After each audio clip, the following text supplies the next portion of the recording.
Hola, ¿cómo están? Bueno, vamos a continuar entonces, dejamos con retraso mental. Bien, entonces habíamos definido que el retraso mental era una dificultad de adaptación o una dificultad para resolver problemas. Lo habíamos dividido en leve, moderado, grave y profundo. Ya mencionamos cuáles eran las características durante el periodo preescolar, escolar y después de los 21 años de cada grupo.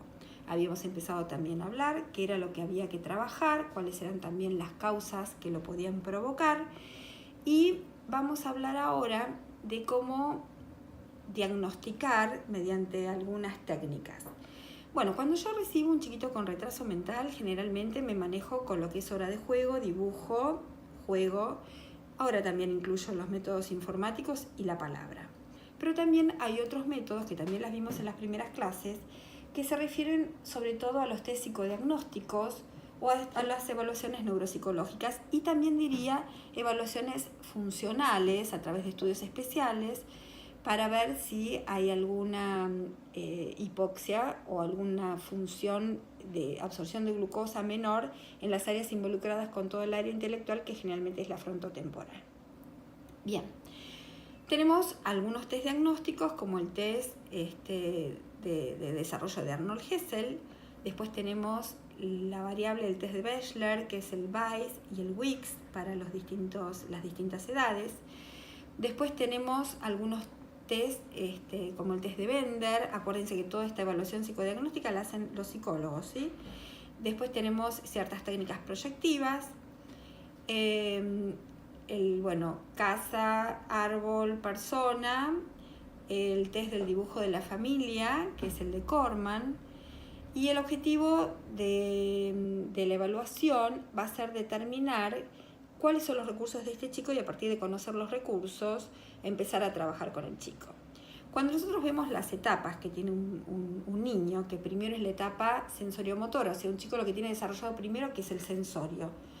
¿Qué hace? Huele, chupa, percibe por tacto, ve y escucha. Acuérdense que cuando un chico nace, al principio hay una visión bulto que después se va desarrollando y recién después puede empezar a fijar la mirada y comprender realmente cuál es la imagen.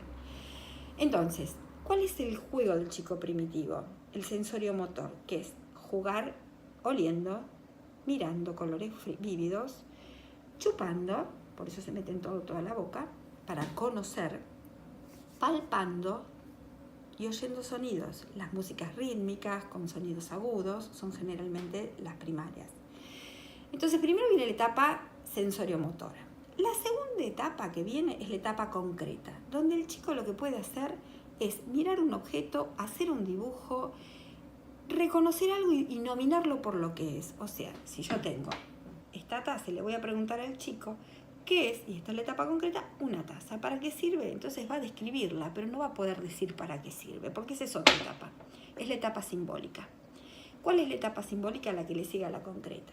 ¿Qué es lo que hace el chico? Representar cosas de la vida cotidiana en ese juego o en ese dibujo, para que les quede claro.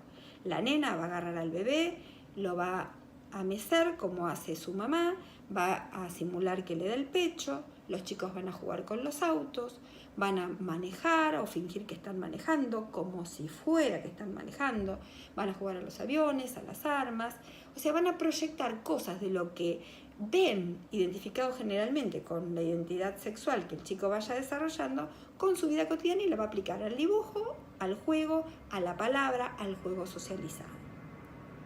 Después ya viene la etapa del juego arreglado. Entonces, en la etapa del juego arreglado, lo más simple va a ser, por ejemplo, la actividad deportiva, que puede ser el juego de la mancha, te toco y sos mancha. Después el judo, que es con lo primero que aparecen, o sea, lo primero que juegan los chicos en los colegios. Y después ya vienen las etapas más de los juegos más complejos, sobre todo en preescolar y en el escolar, como lo que es el fútbol y los juegos que tienen que ver con ciertas reglas que dependen de cada escuela y de cada entorno sociocultural. ¿Qué pasa en el chico con retraso mental? Generalmente dentro de su etapa cronológica está en una etapa inferior. Entonces, ¿qué es lo que yo tengo que hacer? Ver en qué etapa está este chico, ir a la etapa anterior y a partir de eso reforzar esas cuestiones para poder ir avanzando. Yo recuerdo con un paciente que tenía que la mamá estaba muy ansiosa, que le pregunta a la maestra jardinera que qué podía hacer, cómo lo podía estimular. Entonces que la maestra le explicó estas cuestiones, pero que le dijo que no se angustie, que lo que le tenía que transmitir era confianza y afecto, que ellos iban a ocupar de la parte cognitiva, cosa que me pareció sumamente criteriosa. Bien, entonces una vez que yo determino los recursos, tengo que encarar cómo va a ser la terapéutica. Para eso, ¿qué tengo que hacer? Evaluar una forma de terapia que puede ser individual, familiar, grupal, social. En la etapa individual lo que voy a tratar de hacer es dirigir para hacia dónde yo quiero que ese chico vaya mejorando ciertas aptitudes. A nivel de todo lo que tiene que ver con la terapia grupal, voy a mejorar todo lo que tiene que ver con la socialización y lo que es la integración social.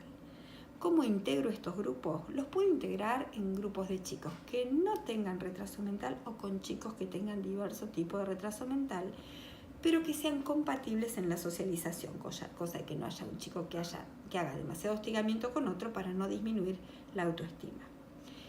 A nivel de terapia familiar tengo que trabajar con ese grupo familiar para reforzar todas las debilidades que tiene esa familia, mejorar autoestima, disminuir culpas y entrenar para ver cómo pueden colaborar con todo lo que tenga que ver con el desarrollo de ese chiquito en todas las áreas: cognitiva, emocional, comportamental y social. En el caso de encarar algún tipo de terapia, hay distintas técnicas. Puede ser una terapia netamente conductual, modificando ciertos comportamientos, enseñando comportamientos nuevos, manteniendo los que ya aprendieron, porque estos chicos, si no se repite, por ahí van olvidando las técnicas que hicieron anteriormente. Reducir un comportamiento que no consideremos que sea propio y que puede lesionar a sí mismo, perjudicar en el aprendizaje o en las otras áreas o a terceros. Y usar generalmente un tipo de terapia, como dije antes, que sea la no verbal, a través de lo que sea el juego y con el juego concreto, como mencionamos anteriormente. ¿Cuándo tenemos que utilizar medicación? Bueno, cuando hay una sintomatología que se agrega. Por un lado va el desarrollo cognitivo, pero puede ser que además se agreguen trastornos de comportamiento, trastornos adaptativos, irritabilidad, trastornos de socialización, trastornos intelectuales, trastornos del desarrollo. Entonces, si alguno de ellos sobrepasa, sobre todo cuando hay mucha agresividad y mucha impulsividad, ahí sí es importante medicar. Entonces, ¿qué medicamos en el chiquito que tiene retraso mental? La sintomatología, salvo que haya cuadros de base y que conjuntamente con el trabajo en equipo, con el psicólogo, con el pediatra o el neurólogo, sea necesaria medicar la cuestión de base, ¿no? Hay enfermedades, por ejemplo, autoinmunes que requieren corticoides, hay enfermedades que van a requerir por ahí medicaciones que tengan que ver con la evolución muscular, disminuir los tonos musculares en los chicos que tienen cierta espasticidad, que eso lo manejan muy bien los neurólogos. Por ejemplo, en los cuadros de epilepsia, donde hay retraso mental provocado por la epilepsia, antiepilépticos para mejorar la evolución del cuadro. Bueno, muy bien, hasta acá llegamos, nos vemos la próxima.